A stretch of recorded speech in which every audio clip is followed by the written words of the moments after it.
भारत का व्यापार घाटा मार्च 2026 में कम होकर 20.67 बिलियन डॉलर पर आ गया। जी हां, तो खबर दोस्तों क्या है, हमें यह समझना जरूरी है। मार्च 2026 में भारत का माल व्यापार घाटा यानी कि मर्चेंडाइज ट्रेड डिफिसिट काफी संकुचित होकर 20.67 बिलियन डॉलर पर आ गया है। यह 9 महीनों का सबसे कम स्तर है और बाजार की उम्मीद 32 बिलियन डॉलर के आसपास की है।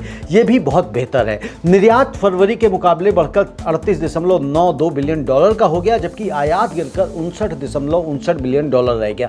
खास बात यहां पर यह है कि अमेरिका को निर्यात में तेज उछाल आया है, जबकि क्रूड ऑयल और सोने जैसे आयात कम हुए हैं। लेकिन पश्चिम एशिया यानी कि मिडिल ईस्ट में संघर्ष के कारण उस क्षेत्र में निर्यात 57.95% गिर गया। पूरा फाइनेंशियल ईयर 25-26 में माल व्यापार घाटा बढ़कर 333.2 बिलियन डॉलर का हो गया, जो पिछले साल से ज्यादा है। दोस्तों, व्यापार घाटा तब कम होता है जब आयात निर्यात से कम हो, और मार्च में निर्यात पिछले साल के मुकाबले 7.44% गिर गया, यानी कि 42.05 बिलियन डॉलर से 38.92 बिलियन डॉलर। लेकिन आयात 6.5% गिरा, 63.74 बिलियन डॉलर से 59.59 बिलियन डॉलर पर आया। नतीजा, घाटा 20.67 बिलियन डॉलर पर आ गया। अमेरिका के साथ टैरिफ कटौती और बेहतर संबंधों से वहां निर्यात बढ़ा, लेकिन ईरान से जुड़े संघर्ष ने रेड सी और हॉर्मुज स्ट्रेट जैसे रूट्स प्रभावित कर दिए और पश्चिम एशिया को निर्यात 57.95% गिरकर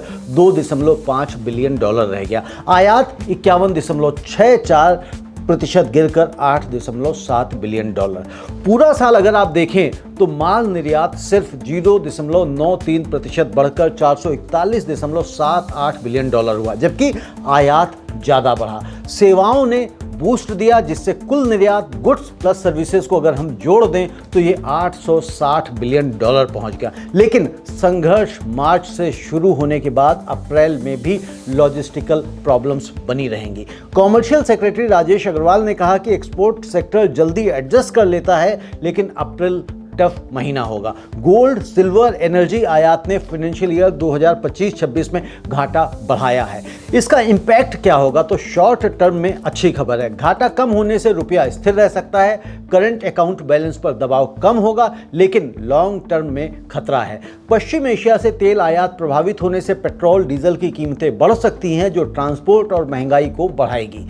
निर्यातक खासकर छोटे मध्यम नए रूट्स ढूंढ रहे हैं, जैसे अफ्रीका, यूरोप या लंबे समुद्री रास्ते। इससे शिपिंग कॉस्ट 20 से 30% बढ़ सकती है। ऑटो, टेक्सटाइल, इंजीनियरिंग सेक्टर पर असर पड़ेगा। अगर संघर्ष 2-3 महीने और चला तो क्वार्टर 1 फाइनेंशियल ईयर 26-27 में निर्यात ग्रोथ स्लो हो सकती है।